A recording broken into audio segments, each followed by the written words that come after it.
Track Wrestling here in Waterloo, Iowa, National Wrestling Hall of Fame Dan Gable Museum with the man of the day, Bobby Douglas, here for your celebration.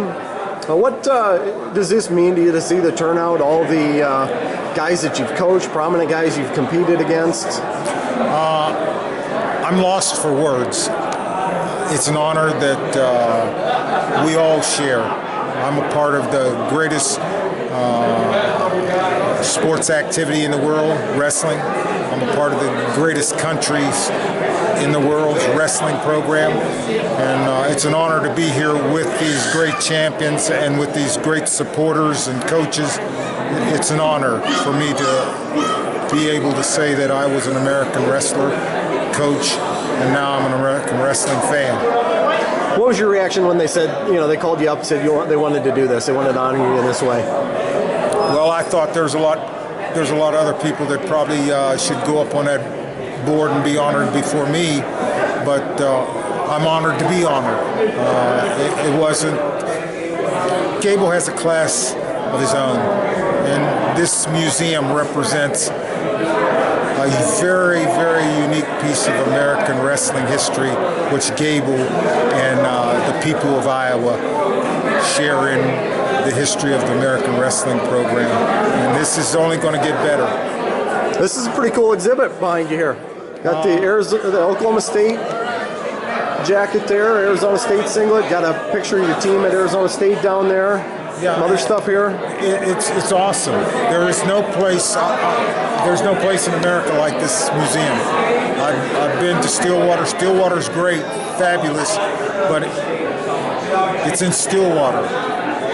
There's a big difference in Stillwater and Iowa. Iowa's in the center of the United States, where people can reach it a lot easier than they can in Stillwater. Both shrines are, it's great for wrestling, but this is unique.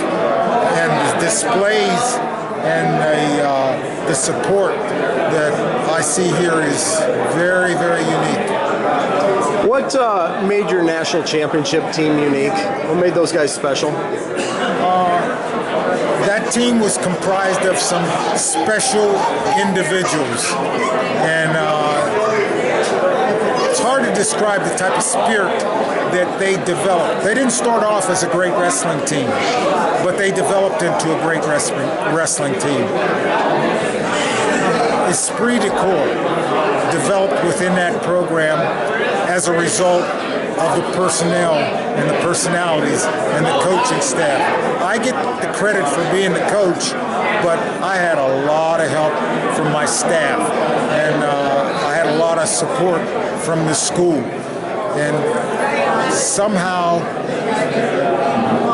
on Thursday night, things didn't look very good for us after that first round. But as things started to go in our directions, the team caught fire. They wanted to win. They had the will, the want, and they found the way.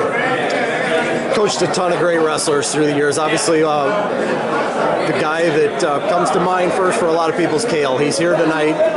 When did you realize you had something special in Cael Sanderson? Well, there was a bunch of Sandersons, and their father. I saw their father wrestle, and I knew if they possessed what their father had, they were going to be special. I started recruiting the Sandersons when they were in grade school, and I stayed on them until they got out of high school. And I was fortunate enough to be able to recruit the Sandersons.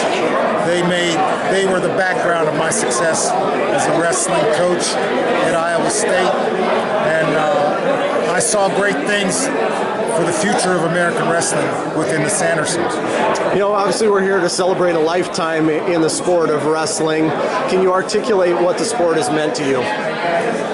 Wrestling is a sacred activity that has the most unique history of any sport in the world. It originated with the gods, and the Bible talks about wrestling and wrestlers.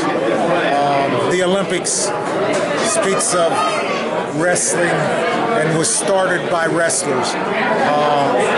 That type of heritage makes the sport very, very unique, and it connects you with a past that no other athlete can even begin to think about or share.